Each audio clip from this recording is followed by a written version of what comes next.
It's How I Make Money with Andy Beadle.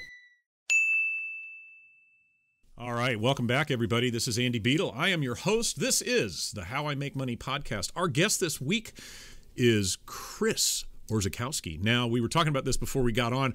I have this kind of name fetish. I always talk to people about their names, and I got it wrong the first time, which is not unusual. But Chris is based out of New Jersey. He is an email copywriter. And I want to just say we'd have been delighted to have Chris on the show no matter what. But we were fortunate enough to have Chris pointed our way by a mutual friend, Patrick Kenny, who we interviewed a few weeks ago. And I've just got to say, you know, Patrick's standards for who is good at their job are very high.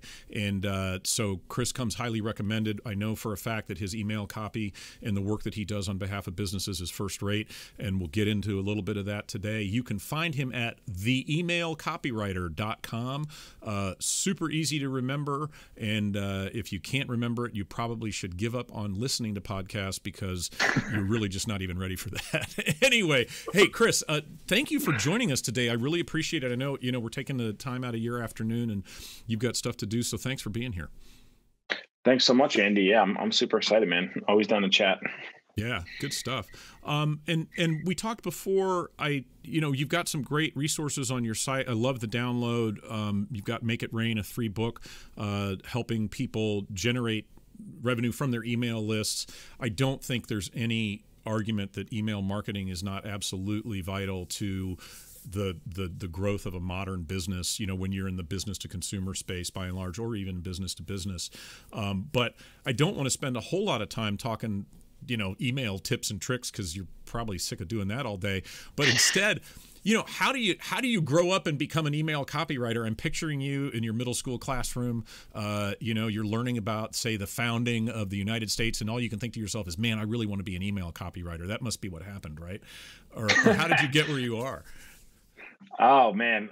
So yeah, it was a bit of a meandering journey. Like, I didn't really know what I wanted to do. I knew Sure. that, like, in high school, I was like, well, I would always joke around and be like, I want to get paid a lot of money and not do a whole lot. And then I didn't realize there was a word for that, and it was called being an entrepreneur, being a business owner. Because that's, obviously it's a bit of a struggle, but like, that's the goal. The goal is to make more money by doing less, right? I just didn't know that was a thing until, much later on. But I just had, I had a mentor who, his name was Zach Avanesh, and he was my strength coach through high school and college. And he had this online business. And I was always like watching what he was doing.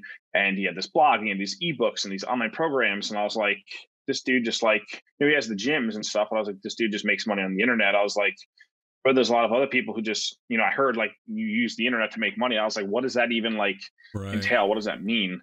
So I just, started doing research and tumbled down the rabbit hole. I had a few blogs in the beginning, and they didn't really work too well, but I was just kind of, learning the ropes about how to set up a WordPress site and how to use embed a lead capture form into your site, into Aweber, so you can capture emails. And I was like doing daily emails and doing all these things before I even knew what copy was. And then I heard about this thing called copywriting, which is one aspect of like the whole running a business online thing. And I was like, wait a minute, you just write words in a Google document, and then you give someone the document, they pay you thousands of dollars. And I was like, what's the catch? Like, what is the, what am I missing here? And everyone's like, no, that's literally the job. Like, you hear about some of these writers, the top ones in the finance and the alternative health and direct mail people from the 80s, 90s, early 2000s, that get paid $25,000 for a sales letter and royalties. And I was like, holy crap, I got to figure this whole thing out. So yeah, I just, what I loved was I loved writing emails because I had a little bit of experience doing it with my blogs and things. And also like to land a client, to have, for our client to hire you when you're newer, to write a 10,000 word video sales letter or some monstrous sales letter, some big control package. Like, that's a big leap of faith they have to take to hire a newbie. But for me, I was like, I could write an email. I was like, it's 250, 300 words. Like, am I going to screw that up? You know what I mean? Like, it's a lot easier to screw up a 10,000 word piece of copy, like a long form sales letter, than it is to screw up a 300 word email. So I said, I like doing that. And then what happened was the economics of it. Like, I remember I started charging around like $100 an email. Even as I started getting more projects on my belt, I was charging, this is years ago, like 125 an email. And I'd write like 3 emails a day sometimes. So I'd say, okay, I just wrote 3 emails. I got paid $375. And that was when I got home from the teaching job. And then at the teaching job, I worked all day and I made maybe $300 before taxes. And I was like, you know what? I just made more in 2 hours than I did in 8 hours. Like, Right. what am I doing here? So we need to find a way to accelerate this and just write more emails. And that was kind of how it happened. Well, there's and my background is like old school direct marketing, print, writing, long form letters. And one of the things, I mean, you've definitely made your skill set seem a lot easier to acquire than it actually is, in that you've got to come to the game with a little bit of talent. Let's admit that. And then you got to come to the game with a lot of willingness to work hard and to be wrong a lot in order to learn. And I know, I don't know that people really think about it this way, but you say something like, oh, making money on the internet, and then people, oh, internet scams and this, that, and the other. It's like, no, that's making money on TV, making money on the radio, making money in the newspaper, making money with direct mail. These are all avenues, channels, we call them in the marketing world, where you're getting in touch with customers, finding out what they need, and making sure you can meet their needs. In the copywriting discipline that goes into these different channels, they're all really different. Like I will tell you, and my clients will tell you, I write a mean sales letter that goes in the mail, right? And my response rates are really, really good. And I am not nearly as good at writing in that short form that you've mastered as I am at doing the 2-page, 5-page, 7-page sales letter, right? So the ability to specialize and to then really work in that medium, I think it makes a huge difference for clients, and it streamlines your business too, right? You've mastered a medium, you kind of know what you're doing. So whether by accident or by intention, you went about it obviously in a really smart way. And it sounds like, so you started out as a side gig, and you said you had a teaching job. Were you like teaching in schools? Were you coaching? What were you doing? Yeah, so I was teaching. My first job was an elementary school job. So I taught like third, fourth, and fifth special ed, math, and language arts. So like that was a nightmare because it's hard enough to get your head around like one curriculum, let alone like 4 or 5 different curriculums at different grade levels. Yeah. And then you pile on the fact that it's special ed too. So it's not just like, hey, here's what's in the book, we teach this. It's like, hey, here's what's in the book. How do I break this down in a way where kids have learning disabilities learn it? But when I look back, and then I went up teaching middle school math at my second teaching job.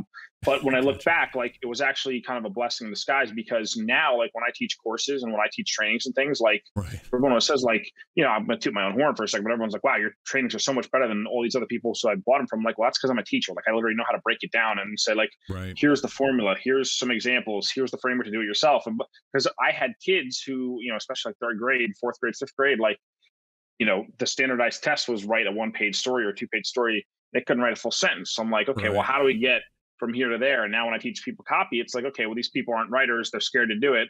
Just like when I had the elementary school kids, like, okay, well, give them a sentence starter, give them a framework to work from, so like, but yeah, it was, brilliant. It was tough. It was hard because I was doing that all day. And then I was coaching wrestling on top of that, so in the winter I'd get home at 6 or 7, sometimes 8 o'clock, depending on where we had matches and things. And then I'd work until, 10 or 11, and then I'd work all weekend. So it was definitely a grind for a few years there. No, I hear you. Well, I think that's so on point too, because the teaching, I was a university professor for 10 years, same deal. And I used to, and I tell people this all the time. Yeah. So when I taught undergrads, I had them for an hour 3 times a week. And my goal was that everybody in that room could understand and kind of grasp the significance of a single sentence. And people would hear that and they would say, oh, well, that's not really fair to, you're talking down to the kids. I was like, oh, no. It's not about my students. That was about me, right? That was about me knowing my material well enough to boil it down and bring the context out for a very simple and direct idea. Take that and push it forward to 3rd, 4th, 5th grade, especially kids who have special needs. Now you're taking a curriculum and you're individualizing that approach. Mastering that skill sets you up to be a tremendous teacher of anything down the road. So that's a huge benefit, and kind of a funny thing to tell people in the career path. That's interesting. Hey, I want to get into copywriting. Well, first you need to become an elementary school teacher or a university professor. Those are your options. That's all we got for you. That's funny. I love it. So how long did you do it as a side gig before you gave it up and did it full time? I did it for 4 years. So the first 2 years, I mean, like I started writing copy, I guess, unofficially, officially, whatever, like 2013, right? Right. But that was the first 6 to 12 months for me experimenting with the blogs and creating my own email list and like selling affiliate products and trying to do that whole thing. So I was Right. writing copy. I just didn't really, I wasn't, as trained, pro copywriter Yeah, doing it full sure. time. But then eventually I started to get some clients, and then I actually got let go from my first teaching job. And I guess like my my heart wasn't really in it, obviously, like, between Right. you and me, we know that, but like, I Right. guess it Yeah. was a little more obvious, to like the staff than I thought. I was like concealing it well, as I was working on my side gigs. So like I got let go from that. And then I had to get another teaching job because I was earning a little bit of money. I think like that first year of client work, I made like 7K. Like the first year I made $0. The next year, I think I made like $7,000. And the year after that, I made like 52. Right. Right. But I was kind of in the first half of that year when I made the 52. So I made only, 20 grand or so or whatever it was. And Right. like, it just wasn't enough for me to tell my, then girlfriend, now wife, and my family, like, hey, I'm just not going to do this thing that I just spent 6 years in college, spending all this money on. I'm actually Right. going to do this thing called copywriting that no one really understood anyway, because it was still, now it's more popular. And like there's a lot more people who are doing copywriting today than were doing it back in 2013, 2014, Right. 2015, But yeah, I did it for 4 years. I probably could have left a little bit earlier than I did, but like, my wife and I, we had a house, we were getting married. I was like, I'm not some 22-year-old kid who's like going to live in Thailand and Right. all I need to do is make $500 a month and I could live like a king. Like I had commitments, so like I Right. need to make sure the cash flow is coming in. I love it. Well, and so we have a whole course workshop thing on taking your side hustle and turning it into a business. And one of the things that is so important for people to understand is kind of twofold. Sometimes the world forces you to take your side hustle and make it your living. But a lot of people just don't really know when to make the jump or how to make the jump. And they'll say to themselves, oh man, I got this great idea. I'm going to do Uber for cats, and you can get your cat or whatever. I'm going to quit my job. I'm going to take out a loan. I'm going to buy a panel van, a Sprinter van. I'm going to trick it out for my cats. And then, 10 months later, they're like, oh, this is so hard. Business is a grind. The market wasn't ready. It's like, well, no. You didn't know what your minimum viable product was. You didn't really understand your numbers and the money, and you weren't in a position where you had developed enough momentum to take on that additional risk. So, I think for you go, I mean, a lot of people would not have gone through year one with zero income and kept at it, right? I mean, they wouldn't have. And so for you, at least, you look and you saw steady growth. Right. It was, okay, I've got these stair steps. I'm mastering what I do. That's another thing people don't understand when they start a business. You're like, oh, I know everything. I'm going to go consult on X, Y, or Z. It's like, newsflash, you don't know dick. And you're going to learn a lot later, and understand that if you don't approach it that way, you're going to be disappointed. So that arc to me is really that perfect evolution of a side gig into a full-time business, right? And obviously you aren't talking to us from a cardboard box, so it must have been reasonably effective. You're in a room with windows and doors. That's an achievement. But there you go. Yeah. Yeah. I mean, what I have to say about that is like, I have a lot of mantras that I kind of remind myself of and try to live by. And Right. like one of them is like the numbers don't lie, right? Not I make that up. It's just Yeah. a common phrase. Like the numbers don't lie. And what happens is, so there's two things. So like the first thing is after a while, after a couple of years of doing the writing thing, and I was generating. Remember, I got to the point where I was making just about, I think my because 10 months out of the year I was making like $52,000 the teaching job. So I was Right. making, it's 5,200 a month before taxes. Right. And then I had a retainer for $4,000 from a client, and then I had little projects here and there. So some months it'd be $6,000, some months it would be just the $4,000, right? Sure. So I was like, you know what, I'm making just about as much at my, in my side hustle job as I am in my day job. And Right. then that was happening. And then all of a sudden, like 9 months went by and it was still happening. And I said, okay, well, my income's slowly risen to this point, and now it's continuing to hold this point. And I know that if I had another 40 hours in the week, in addition to the 30 or 40 that I was working on, nights and weekends, essentially, when I actually had a fresh brain and wasn't like, Right. my eyes, Oh, yeah. I'm trying to hold my eyes open as I'm typing at 10 o'clock at night because I'm exhausted. what could I do then? So, but that's an example of the numbers not lying. Another thing too is like with my own, like there's times even now at year 8, there's still months. I remember like a couple of years ago, I was in this phase where, I was making more money, but I always had this fear that like everything's going to go away next month. Like I knew this month I was okay because I had these projects lined up and these promos or these, things going on. But next month is probably all going to go away. Or maybe next month it'd be okay, but the month after that, that's when everything's going to drop to zero. But then what happens is month after month, quarter after quarter, year after year, you just look back at all the numbers in the past and say, well, it hasn't happened one time yet. You know what I mean? So as long as I continue to do the things that I know, but that comes from generating that cash flow. Like, those people who they want to do the Uber for cats or whatever their idea is, like sales, sales is your evidence. Like that's, the numbers don't lie. Like if you have the sales to support it and you're solving a problem and you have a solution, you have proof and you have a system for delivering that result and generating leads and converting them, then absolutely go out and do your thing. But if you don't have those elements present, you got to create those elements or make the necessary pivots to make that happen. Yeah. And a lot of people, I think, get into business and don't functionally understand that they need to have sales. And they need to have an approach into the marketplace, and they need to market. And it doesn't need to be hugely complicated. It doesn't need to be hugely expensive, but it's got to be part of your day all the time. And for those of us in the marketing world, obviously you're doing copywriting for the marketing world. We're a full service marketing agency, but if you're not concentrating on that, how do I meet a need and let people know I can meet it?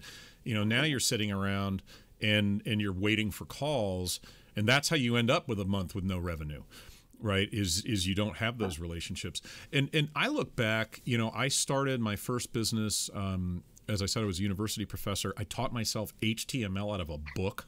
I was home. It was a crazy job market. We could talk about the academic job market and how it sucks all day. But I got this book on HTML because there was this cool thing, and I had taught a course. I had taught a course at Trinity College in city planning, and I had taught a bunch of it online, which had not been done. Like I was one of first 20 people in the U.S. teach a course online, and I was like, oh, so I guess you code these web page things, And then they had pictures in browsers. Oh my gosh, And so I learned HTML in a book, I think, over the space of like a weekend and a half. And then got involved in some projects and started charging people. And you do have this thing when you start out where you think, oh, this is all going to end tomorrow, and then you look back and you go, well, that guy paid and then this guy paid. And as long as I keep doing the outreach and I keep improving my skills, the business will build. And then you have to commit the time and the energy and the headspace to making sure it can support, the kind of needs that you have and the dreams that you've got for your, your family, your lifestyle, or your employees, or however that's going to work. So, I think that you are basically the poster child for how to take a side gig and turn it into a full-time job, to be honest with you. Not to give you another job already, but, your national tour will start soon where, you'll be on billboards. Poster child. I love it. So what, on the copywriting side, I imagine, in the email world, there are all the issues that you have of delivery and opting in and compliance and regulations and stuff. But on top of that, I would imagine that even in the time frame between 2013 and today, so just 8 years, what works and what's effective has got to change a lot as people's habits change, right? Or is it just kind of timeless, do you think? It's a good question. I kind of go back and forth on this. I mean, I can tell you what works for us and the clients that, I can only speak about my own personal experience, but, and, you talk to different experts, tell you different stuff, but for us, my agency, I'm really trying to think, and I'm not just saying this to again, toot my own horn, but I'm trying to think of a split test that we've lost with one of our clients. And I can't think of any because our approach for a lot of these e-com brands is, they have these pretty poster, well-designed HTML heavy emails with product picture, 25% off. And they run that every week. And then they wonder why they're like, what happened to my deliverability? No one's opening our emails. Are they getting them? It's like, no, you sent the same email 30 times in a row. It's the same sale. They know not to open it. You train them to not pay attention. So what we do is we use text, we use plain text emails, and we use, pictures to support the copy and not necessarily copy just as an afterthought like most people do. And that's really where our strength is. We use storytelling and we use reason why copy and direct response copy, and it just obliterates everyone. I mean, we just went head to head with a really big brand who I can't divulge who they are, but we did our welcome sequence versus their welcome sequence, and we're out converting them 2 to 1 just by doing a plain text approach versus same offer, Right. literally just changing the format, and obviously better copy and those kind of things and stories and stuff. But yeah, I mean, that's what's always worked well. I mean, I started working, I used to work with Jeff Walker. I worked with him for 2 years. I worked with John Assaraf for 2.5 years, and a Hmm. whole slew of other clients who sold digital products, courses, and things. And we were always writing these plain text emails, and they worked well. Right. And it was just like, hey, you got to write an email to sell your course, your coaching program, or your mastermind. Like, that's just what you do, or your software, whatever it is. Then the ecom world, I came over to the ecom world, and I had clients hiring me, and they needed emails done. So I was just writing plain text emails, just like I had done Right. for everyone else, and just selling different products, obviously. And they worked well. And we had one launch where we did $5.2 million, and we had for this watch brand, and it was all plain text. There were barely any Right. pictures, Yeah. and it's so funny because that's always just what's worked well. And now I feel like industries are different, right? Like if you're in the course industry, the digital product industry, Right. the internet marketing industry, like they're obviously light years ahead in terms of marketing, understanding, and sophistication. But like in some industries, like obviously brick and mortar is light years behind. But then like Oh yeah. ecom, they're still learning. Like they're still learning. Like, oh my God, if you could communicate with text, like you could sign your email off from a person, and it's like amazing. And then they do it for the first time, and people reply back, and like, oh my God, I love this email, and they Right. buy stuff, and they're like, wow, it's almost like this virgin unexplored territory that I love just hacking, slashing my way through, and Sure. kind of being a pioneer a little bit. And so I love it. Well, and for people listening who don't kind of know our lingo, so in the information marketing space, or info products, we would call it, that's, you buy a course online, or you buy, some kind of, how to grow your favorite house plants or what have you, you buy that at home as a PDF. So that's one thing, an entirely digital product. And then Chris mentions, brick and mortar. So that's that's your curio, your furniture shop, your dress shop, your pet groomer, in town kind of stuff, those brick and mortar people. And then e-commerce is straight up, straight to sale. So that's Amazon, right? But the thing that people don't understand about e-commerce is the first sale. So many of the guys I know in that space, I'm not there to really make a lot of profit in that first sale, because I'm developing the relationship that allows me to continue to sell more products to them. And there's Dollar Shave Club or any of these kinds of things where if you build the relationship and you make engaging with the brand fun, interesting, and useful, then people will buy. So understanding that, really, if it's an info product and it's in the internet space, the people who are involved successfully in moving that stuff are generally light years ahead of other folks. Somebody asked me a few weeks ago, like, how many emails do you get a day? I was like, well, do you mean real emails, automated emails from a server telling me that nothing is blown up, or or emails from email marketing? Because I sign up for people's lists all the time because I want to see what they're doing. And major brands, I won't call anybody out here, not that any of them would care, but major brands just put such low effort into their email, and we use we've got several clients who are on MailChimp, and I log into MailChimp, and if we've got a team member or somebody setting up a campaign in there for a simple responder or follow-up, you go into that MailChimp editor, and it's like, which of these 92 templates do you want? And the existence of those 92 templates tells me that most people have no idea what they are doing in email marketing, because I'm like, why text? Why would anybody want this? yeah, If my mom and dad started sending me emails that were image based, I'd be like, what are you? It's time for memory care for you guys, because something's wrong, right? I mean, it's just not right. On the other hand, you've got brands like Orvis. And I fly fish, so Orvis. And Orvis is a big presence here in Roanoke, Virginia, where we're based. And, Orvis is great because I think, they've got a very heavy marketing cadence.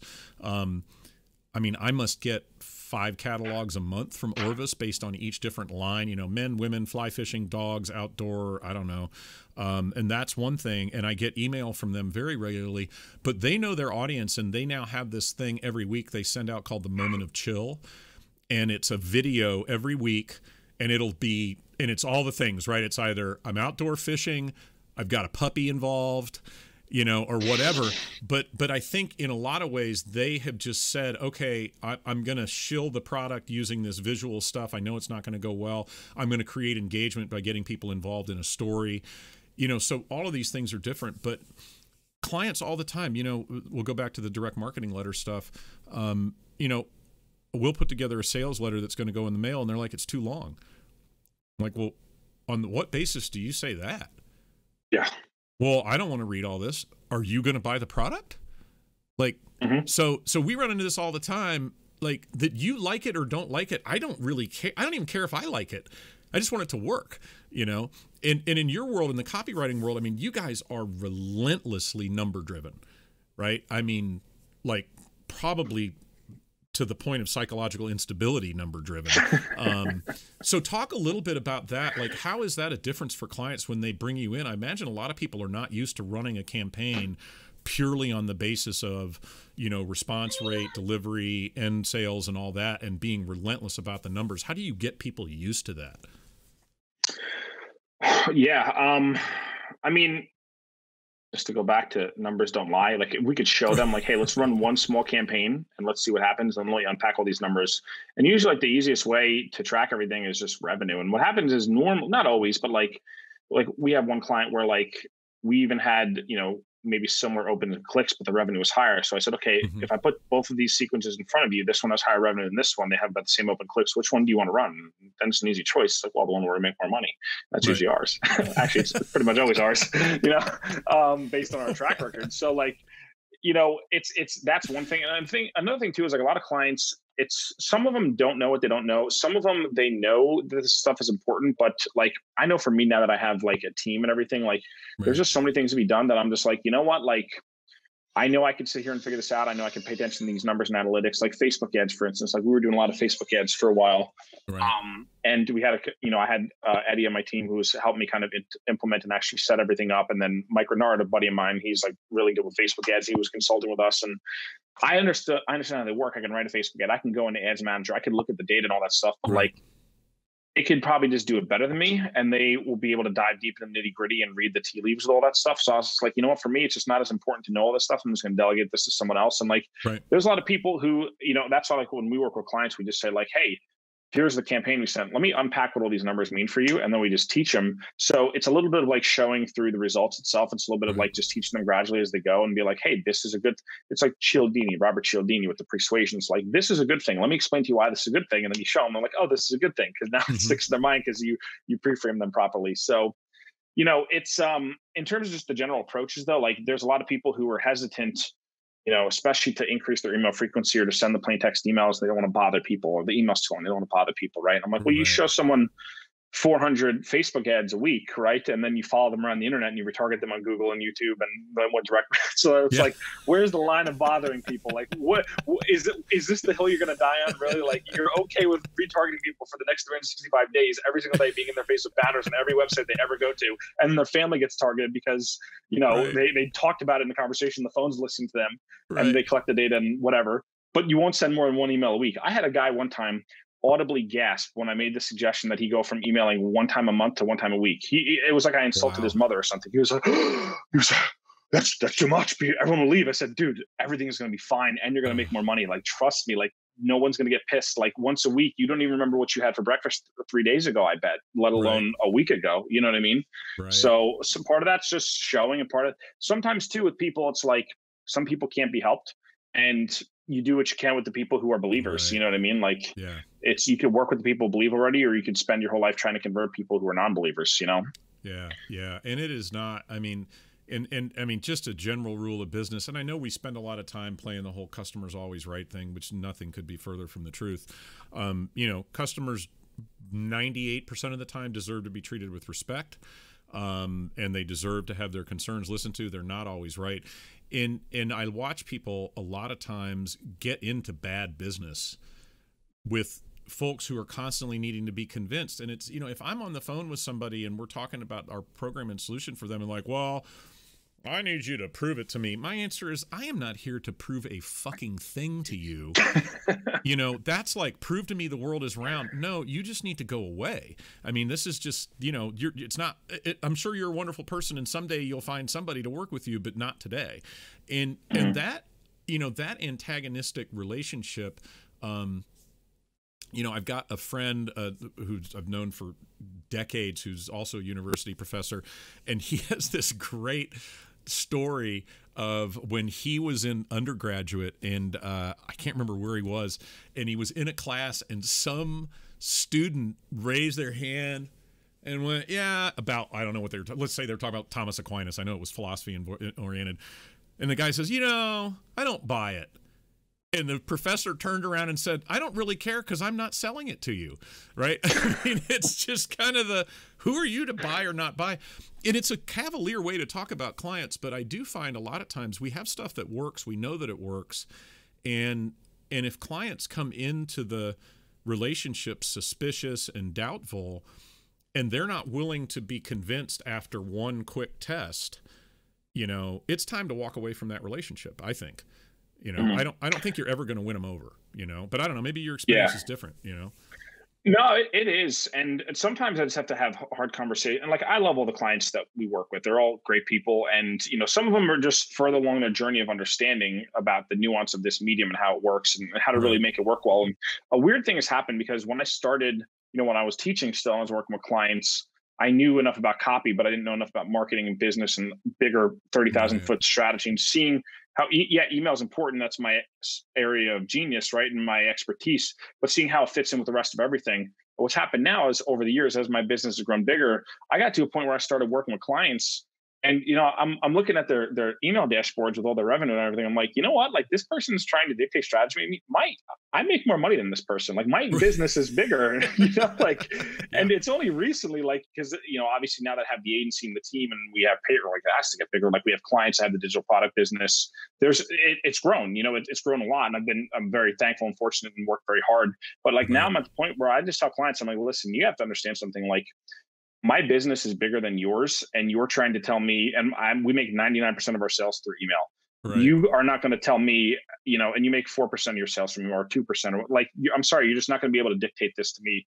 Right. I'm not going to listen to you need to decide, are you going to listen to your strategy or my strategy? Because, again, to go say it like a fourth time, the numbers don't lie. You know what I mean? Like, if you want to get to, and there is certain phases, like there's one book, there's probably a bunch of books to talk about this, but one that I had a little bit of experience recently with was Mike Michalowicz's Fix This Next. And he has like I don't know if you've read it or not, but he's got this pyramid and there's all these different stages, like at the level of revenue and profit. And there's all these factors, right? But like, right. The first thing is sales. So you need to get your sales up in general, right? And then you got to worry about profits. Then you got to worry about organization and culture. And then that stuff's more towards the high part of the pyramid.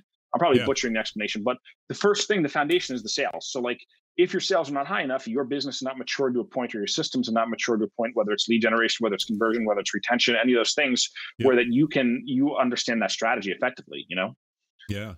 Well, and it's funny you mentioned that, Patrick was talking about being traffic ready, and that, if we generate leads, are you ready to deal with them? And every business we ever work with, oh yeah. And the answer is no, you're not. And then it turns into stuff. And there's elements to this. I don't want it to sound like all clients are dumb, because that's not the case at all. But I'm endlessly fascinated because, and I'm sure we'll add to these categories as time goes on.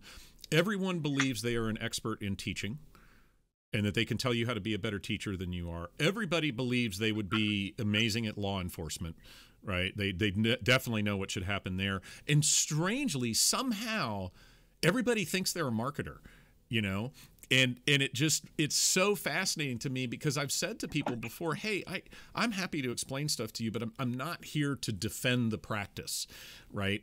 If you called a neurosurgeon or you called an orthopedic surgeon to repair your knee, you're not going to sit down and have a 3-hour meeting with them ahead of time where they have to defend their approach to knee surgery. I mean, it's just insane, and the amount that you're going to pay us is way higher than you'd pay out of pocket without insurance to have your knee replaced, right? Knee replacement paid in cash would be real cheap compared to paying our fees. So I always find that really interesting, and it's a fascinating part of the marketing world. And you see it at parties all the time, where everybody and their mother's like, oh yeah, well, here's what you really need to be doing. It's like, dude, no, I see this house. I built this on the back of that, I think we're okay. So it's a fascinating world. And yet at the same time, as much as stuff changes, what goes into good copy is pretty much eternal. And there are a million ways to cut it up. I mean, just look at the novels we read. There's the Hemingway style, and then there's pick somebody. I can't read very long sentences, so somebody who writes really long sentences, I don't know. gravity's rainbow, Thomas Lynch, something like that. But you look at that and you realize, if you can learn these principles of communication, one, you'll come to really respect people who are good at it. And two, even just getting into a relationship with a vendor like you and paying attention as a business owner to what happens is going to reap benefits all the way through your organization, right? If you're writing good copy and it's selling, that's telling you you've got product market fit. Product market fit is a rare and beautiful thing. And when you get it, you got to run with it. And once you get it, every part of your business has to maintain that experience, right? So if I've got Chris and his team, right, writing me email copy, I want to take what I learned from that and I want to pull it all the way through my customer relationship to make that experience seamless, right? And that's the path to riches as far as I'm concerned. Yeah, I love how you bring up product market fit, because that was something that so like, I got my master's, but it was in special ed, and I didn't go get an MBA, and I didn't take any business classes. So like I learned business, I taught it to myself through books and coaching and, help from other people and things, but like no formal education. Like a couple of years ago, I read this book called The Visual MBA. I don't remember the author's name, but it's a good book for someone like me because it got a lot of pictures in it. So it's, same here. I love easy those. level. All the cartoon books I'm in, Yeah. Oh yeah. So, it basically says, okay, here's the whole curriculum of business school. And it just illustrates it in the picture with like a page or two explanation. It's awesome. One of the things they talked about at the beginning was product market fit. And I was like, I understood that concept, but I didn't know that was I didn't know that was what it was called. And then I've started to look at everything I do in my business, like, okay, what do we have product market fit on? Like some offers, especially when you're going to pay traffic, like some offers just aren't going to work, and like they might be good. Like we had 2 tripwire funnels or low price funnels, a book funnel, and then a $9 course with order bumps and upsells and those kind of things. And one of them we got profitable. One of them we just couldn't. We just kept trying, and like maybe, spend another 6 months we can, but like maybe it's just the offer itself. Maybe it's just that product market fit. And like, I think that I've been spending the last 8 years just working on that one thing. And I don't even know, I have some offers, yes, but like as you go to scale up and get that leverage, when you move from like a side hustle to it being your full-time job as a freelancer, to being an agency, to being, a bigger business with a team and everything else, like you got to really find out what those offers are and scale them up, because you're right. Once you do have it, it's lightning in a bottle, and then everything does fall into place. Yeah. Well, and it's hard too, because I think people don't understand that there are 2 parts to the product market fit. I mean, there's the product and there's the market, but you can take an offer that works well in one domain, or a product or a service that works well in one domain, and you would think, oh, it'll work well over here with another group of people, and it won't. And sometimes that can just be a channel thing where, okay, I've got this campaign and this product idea that works well with Facebook, but it doesn't work well on, say, search for Google for whatever reason, or it doesn't work well on another platform, or it wouldn't work well in print or TV. And what that says is you have a different audience in these different platforms and these different channels, and really getting in touch with your audience and what they need, and then presenting them these opportunities for service in a way that makes sense to them and meets their needs. That's a lot harder than it sounds. And just having a good product is not enough, and Tesla, I think, is an excellent example of this, because if you had said to somebody, hey man, do you want an electric car? The answer is why? Huh? No, I don't want an electric car. Fast forward, you get a company like them who sets the tone for the whole space, where it's like, oh, now having an electric vehicle is an experience. I'm participating in a brand, and it's cool, and on and on and on. And it was great, because is the core idea different? Well, yeah, kind of, because you've taken that thing that's just an electric car and now made it into an experience, and that's why people buy it. And it was a brilliant piece of marketing and strategy. And like you say, it took a long time. I mean, spend 6 more months, we might figure it out. I mean, they tried every which way to kind of figure out how to make that work, right?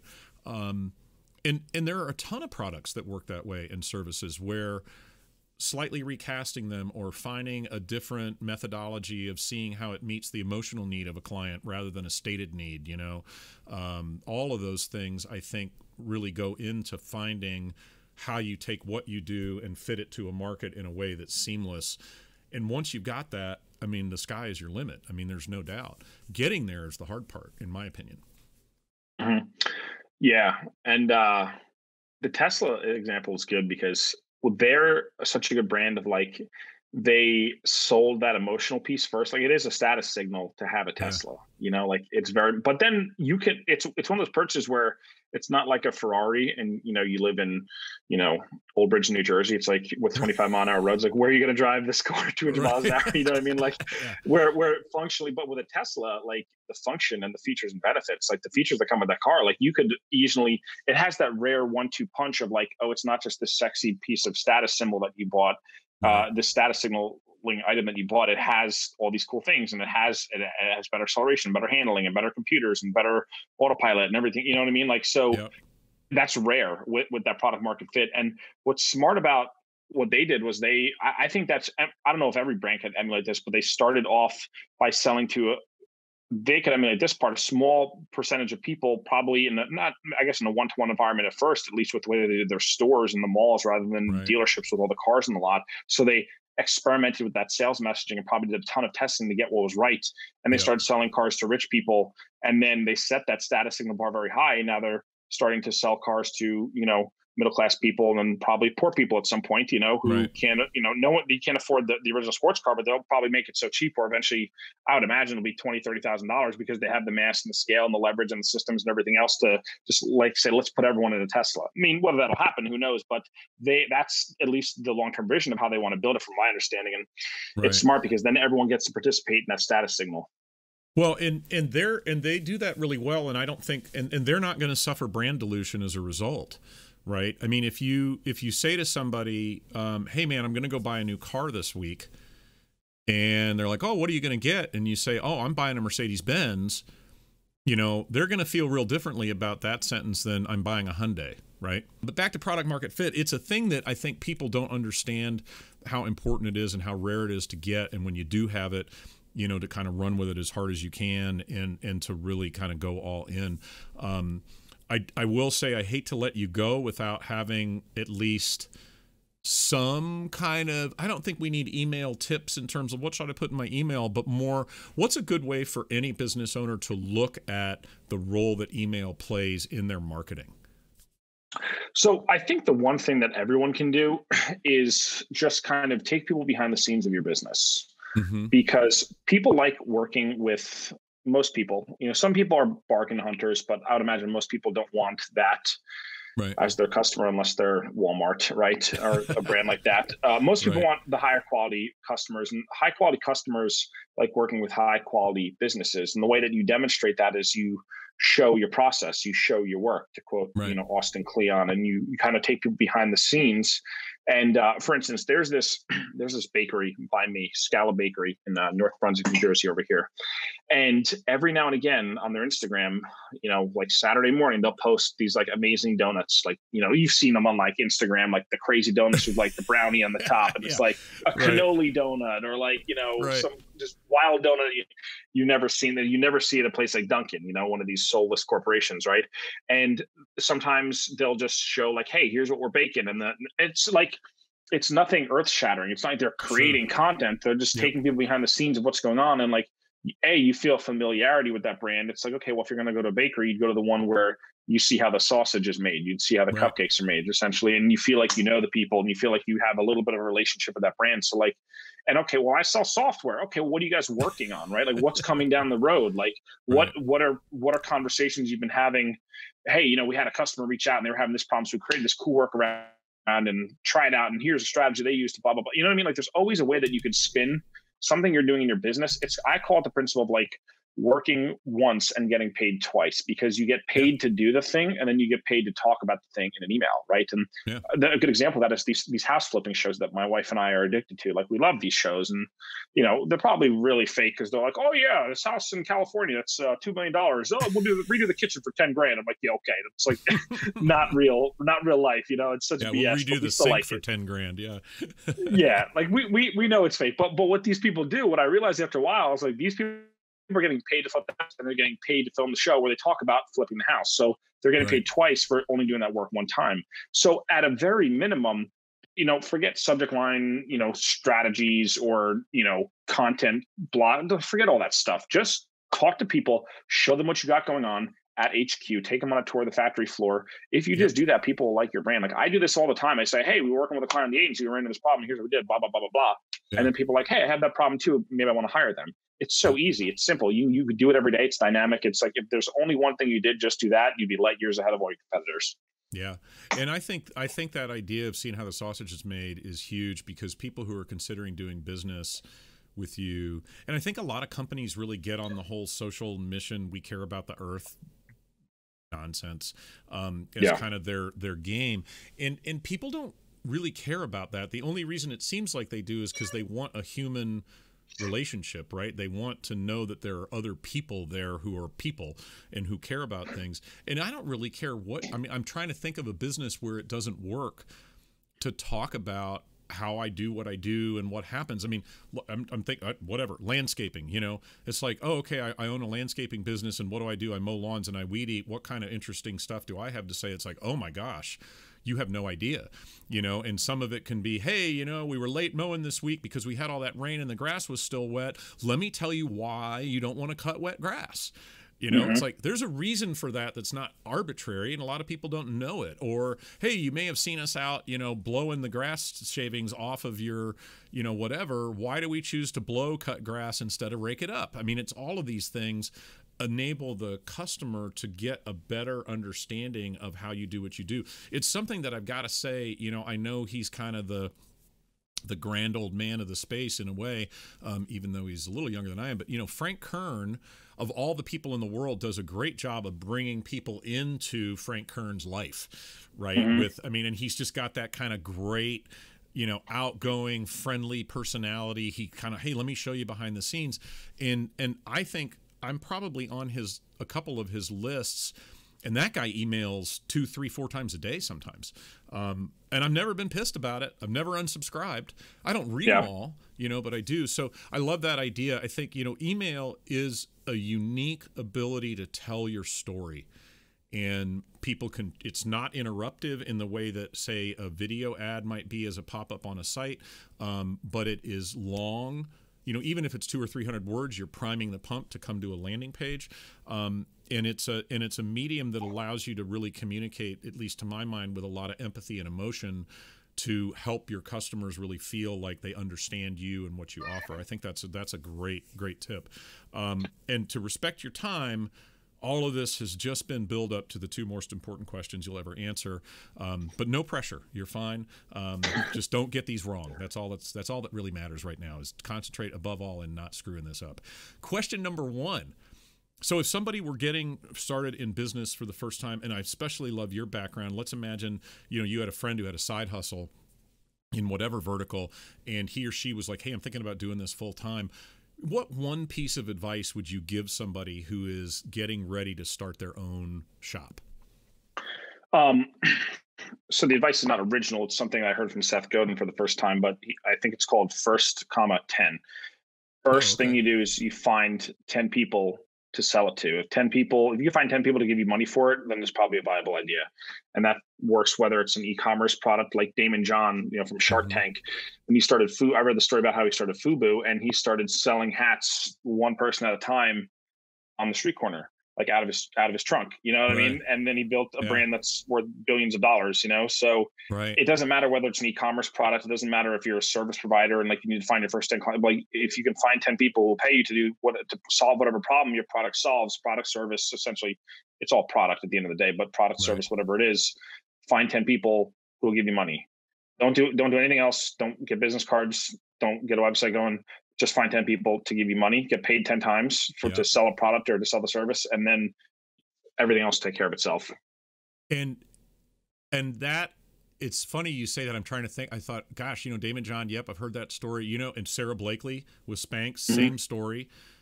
I had this thing that I really liked, and I had all the women that I knew really liked it, and I could get people to buy it, but I went to department stores, and she just kept beating the pavement until people picked it up. And who even knows what Spanx is worth now? $1 jillion. I mean, I think maybe they're financing the Mars mission for SpaceX. But I love that. First 10 is really sharp. And 10 people is a manageable number for people to think about. At the same time, it's a stretch, right? Because you can get 2 or 3 just by accident. and you can get your fourth and fifth. But once you're at 10, you've repeated the pitch, you've repeated the benefit statement, you've had to deal with, the product in place and different things. I think that's brilliant. So yeah, first 10, that's great. I didn't know Seth Godin was the guy who came up with that. That's funny. I've heard it in so many different contexts. Yeah, I mean, I don't know if he did either, but I've been surprised me. He's come up with everything, So. I mean, that guy. Yeah, well, he's another one. He's been emailing daily for 20-something years. So there's so much stuff like in the marketing zeitgeist that he's probably either responsible for originally, or that he's just amplified from others. But it's I can't find that's just the one thing that I did that, but it wasn't. At first, I was stumbling through. I had the web. I paid $375 to get a logo created for this blog that I eventually scrapped 3 months later. You know what I mean? I did the wrong things. It's just sell 10 things. Just sell 10 things, and then you're on the right track, and you'll figure out the rest. Yeah, I hear you, and I think that is so true. And again, it's something people don't. They think, I got to have a really nice website. It's like, no. You just need to make sure people will buy your shit. I mean, it's really that simple. And if they won't, you should go do something else. Again, product market fit, we come back to that. And now for all the marbles, this is for the grand prize. If you could have a meal with any living public figure, who would it be? And what would you eat? And why would you choose that person? Any living public figure? Yeah. Oh, I don't know. It's a tough one. I would say, there's a lot of good choices. I'd probably say Naval Ravikant. Probably my choice. Okay. And help people out. I'm familiar with Naval's work. A lot of people might not be. Talk a little bit about that body of work and why that's appealing to you. So Naval started AngelList and he's like a Silicon Valley dude, investor. And he's just I don't know, dude's just like a genius. It's like everything he says, he wrote he didn't write a book. Someone wrote a book. They took all of his tweets and he's one. I'm not on Twitter, but every now and then I'll just pop back on and just check if he's tweeted anything. But when I was on Twitter, I was always following him, and he just has these little quips about just how to live your life. And he could pack so much punch into 4 or 5 or 6 words. There was one phrase he had, play stupid games, win stupid prizes. And I was just like, how much does that describe how many dumb things you do in your life every day that okay, well, you're trying to win this stupid game of arguing with the stranger. Here's another one too. It's yelling at strangers you will never meet is a mental disorder. And I was just that applies to every single social media platform ever. But he also talks about, how wealth is all about, getting paid while you're not working, essentially. And wealth is about how much time you can buy. And he just talks a lot about the principles of wealth. But he's not one of these guys who's I'm going to teach you how to get wealthy. I'm going to charge you $2,000 for this course. And there's mastermind and there's another thing. And that's how I made all my money. He's a dude who made his money as an investor, starting companies, running companies, selling companies, investing in companies. And he's just a genuinely just happy, peaceful dude. So he talks about happiness and wealth. And those are the two things he talks about. And his advice is just very simple and very to the point. And I don't know, I feel if I ate a meal with that guy, I'd just get, a nice big juicy steak and just listen to him talk. And I would just ask him questions and he would probably answer back with 1-sentence answers that will blow my mind and just teach me so much about, wealth building and everything else. So yeah, it's like you're having dinner with a monk, who only can speak 9 words a night, but they're super impactful. Well, and Naval, has a reputation for, in addition to, I guess what I would say, having that kind of, it's a hackneyed phrase, but I'll use it anyway, the work-life balance idea. He's very much about, hey, the whole purpose of this is to actualize our, to live our lives, in the best way possible. And nobody thinks being in a cube is the best way to live your life, But in addition to that, the guy has just got a phenomenal brain for business, markets, process, what works, and all of that. And I think, and it's interesting, he's really, I don't want to say underappreciated, but underknown, I think, in the kind of wider group of entrepreneurs who own business, at our level or below or whatever, and if you're somebody who's running a business and you're making $250,000 a year, Naval is, and that's what you gross. Maybe you're taking home 90 or 80, you're doing great, but paying attention to Naval's kind of body of work, I think would do you well, because his perspective, I find, is extremely emotionally impactful, but really practical, right? I mean, It doesn't get a lot more practical than don't argue with people on the internet because this is just stupid. Why would you do this? Yeah.